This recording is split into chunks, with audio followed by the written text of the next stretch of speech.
We will hear from Kseniia Gygax, the Associate Policy Officer on AI and Data at the World Intellectual Property Organization, or WIPO. Kseniia tackles complex issues related to emerging technologies such as artificial intelligence, big data, the Internet of Things, and metaverse, and their far-reaching impact on the global IP landscape. So now she will share WIPO's work on artificial intelligence, video games, and intellectual property. Kseniia, Thank please. you. Good afternoon, everyone. It's such a great pleasure to be here. So yeah, I'm going to talk a little bit about what WIPO, World Intellectual Property Organization, is doing in the space of AI and IP and also video games. Just before I proceed, I'm just wondering who's familiar with the World Intellectual Property Organization? Are there? Oh wow, this is impressive. So you all know, maybe I should go home. No, but seriously, we are doing some practical things that I would like really to share with you. Some are new, some are quite for a while. And if you are having a business or you're an AI developer or data scientist, they are all relevant because what we do and what I think what happens a lot that when you hear about the United Nations in general, which we are part of, it's something that average person would imagine like somewhere in Geneva or in the US, in Washington and New York, which is a little bit far away from average person's life. But it's actually not true with regards to the World Intellectual Property Organization. So we are trying to get as close as possible to people who are working on the ground. And I'm going to demonstrate to you during this 20 minutes. It's a bit short, but I'll do my best. And hopefully you can really use our services maybe even today already. So yeah, World Intellectual Property Organization is quite an old organization. So we are operating since 1967. We have member states as our members. So we are a member state-driven organization and we have a mandate from our member states. It doesn't mean, again, that we are only considering our stakeholders as countries. As I said, we are very much trying to work with people, with companies, and to provide them as much IP services as we can in terms of our mandate. And so, and what is important for you, I can imagine, as I said, we have diverse projects and it would take maybe days and weeks to tell you everything about what we're doing, but I would just like to be pragmatic. So what we're doing, we are supporting businesses, including game developers, to help them actually understand the value of IP and what it means that they can create businesses, they can generate value, they can engage with investors. And this is something that has very tangible value because, of course, intellectual property is something intangible, but it generates tangible value which can really boost your business. I'm not going to go into details, and I don't know how much familiar you are in general with our services and generally IP, but what I've mentioned, there are a lot of advantages using intellectual property to protect your business assets. And if you want to know about it more, I invite you to visit our webpage. This is something that we generally do. And again, there's a lot of advantage in terms of securing competitive advantage, generating value, and getting access to financing investors and mitigating diverse risks. So we have different business tools to help businesses to mitigate these risks, to make an assessment of their assets. So that's what we do on a daily basis. And again, if you have any questions, my colleagues from Business Division will be very happy to help you on that. So I'm here to talk about frontier tech, AI, gaming, and intellectual property and what we do at WIPO. So this was more of a general introduction. So I'm representing Frontier Tech Division. So we are a relatively new division at WIPO. We exist only 4 years ago. And what we do and what is our role at WIPO, we are actually connected to other divisions as no other division at WIPO because we work with our colleagues in patents and copyright and trade secrets with business divisions because we run lots of projects. But in core, what I would like to share with you is in terms of AI, data, video games, and of course IP, because this is our mandate.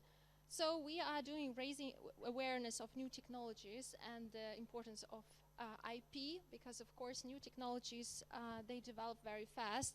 And this is a question that we have ourselves. So how should the policymakers and the regulators follow up and catch up with this technological wave? Or should they even do that? Or maybe we have a possibility of some flexibilities here. So we are adopting WIPO services to take advantage of this technology. So we have in IP administration my colleagues who are technical experts. They are doing a lot of in that space. They're really cool stuff that we produce on the side of AI. This speech to text is the translation tool, which in some areas even outperforms Google, which is like great.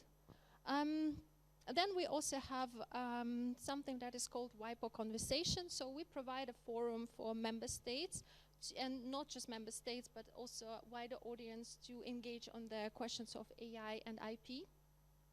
Because, of course, we are, as I started, we are a member-driven organization in a way that our members are states. But what is something unique to WIPO, and this exists only a few years, so that we engage not just with member states to discuss policy questions, but we actually have a wider audience. So our events, they are regular and everyone can participate. So this is something additionally to our practical tools and implications for businesses. And I'm going to talk about it a little bit more because, as I said, it has a practical impact, and that's something that you can also listen to, engage with, and we will help to get these questions you have to the policymakers. So just to give you an idea, and what I mentioned already is WIPO used to be a forum for just to high people, IP offices, and also policymakers to meet. But we're trying to integrate this element where we have businesses who have real questions, and they come to us and they raise these questions. And there are policymakers who are listening to them, and then they can address them straight away. So the most important that we are trying to make this connection, because sometimes it can happen that, as I said, the regulation goes too far and it's too slow, and then we have a gap in the practical area, and what my colleagues have already mentioned briefly. So, and that's what is called, as I said, this is a conference that we are organizing. It's called WIPO Conversation on IP and Frontier Technologies. It runs twice a year, and it's open to everyone, and it's free. Actually, all our services we provide, what I'm talking about, they are free, so please pay attention. Yes, so as I said, this is something on the field of frontier tech, and our previous areas included metaverse and video games. This might be relevant to you. We also had a WIPO conversation on AI tools, generative AI and chat GPT, and we usually have a quite diverse audience. So our last WIPO conversation attracted more than 5,000 people from 162 countries, and we had quite many speakers, 81 speakers on board, so it was quite an event. And actually Gaetano, who is sitting on the left side from me, has been our expert and moderator on one of our events, so it's a great pleasure to have you next to me. So yeah, but I'm sure, yeah, so if you're interested, here are the QR codes, and you can just join and listen it. This is available as video on demand, and you can even sort by topic and see what interests you in this area. Something even more practical, so if you are an AI developer, if you are part of a business which is active in the game industry, we run something which is called a project on video games. So I would like also to mention this. So video game development quest for IP, and the project was launched in March 2023, and it helps small game developers to address practical questions they have. Because of course in the framework of the WIPO conversation that we run, it's impossible to address all the practical questions. So what we are trying to do in this project, and these are my colleagues who also cooperate with Gaetano as well, and he will talk about it from the expert side, so I'm talking from a WIPO side. I'm sure you can get a lot of value, because as you can see, there are some very practical things that there are IP checklists and tips. There are also IP information clinics. So, for example, I don't know, you're sitting here and maybe you have a very particular question, and within this panel we can't really give you a legal advice or, you know, look into your particular situation because we are limited in time. We're just 4 people here, but you have this question, so please check this this QR code. Check this project because the clinics, the IP clinics, they're running now. So these are experts in the IP field who know your market, and they can help you really to address your questions. Yes, and again, this is very practical. There's also a LinkedIn group, which there's a bit of a sound. Do you hear me well? Yeah? I hear something. Okay. It's good. So yeah, there are LinkedIn groups. There's a bit of advice there, and there's a huge community of game developers. I think what is important to stay together, stay connected, because there are in the industry field, you have maybe even similar questions. You're not alone on this journey. And firstly, WIPO is here to support you on that. And secondly, there are other companies, they have been through this, so there's a lot of synergies happening, and I just encourage you to join the group, and if you have any questions on this project, you can address me directly after the presentation. So just to give you a bit of an idea, the IP questions, so my colleagues, I don't have to talk much anymore because Nicola and Andrea have covered so wonderfully the topic.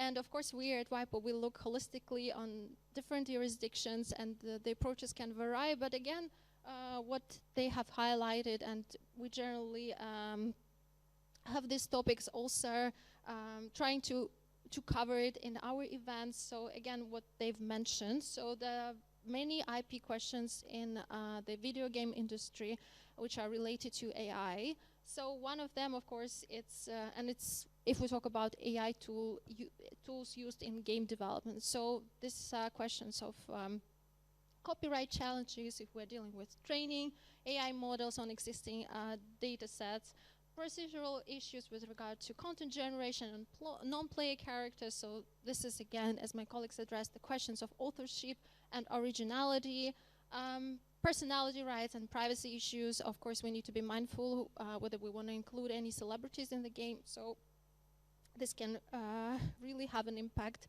And then, of course, if we're talking about patent law, it's patentability, subject matter. So these are overall questions that we cover in our work. And as I said, we had a conference twice a year on different matters, including video games. So I really encourage you to visit our webpage. This is, again, the QR code, but I think you will have the presentation, I guess, after. Okay, perfect. So then you can check the QR code and invite you to do this. So yeah, I hope I encouraged you enough to get engaged and take advantage of the WIPO activities, because we do it for you and we want to be as practical as possible. But if you have any suggestions, any comments, any areas you would like to be covered in our future conferences, please raise this during the QA session. We usually are very attentive to the requests from our stakeholders, including this audience in this room. So I really encourage you to raise your concerns. And yeah, thank you very much.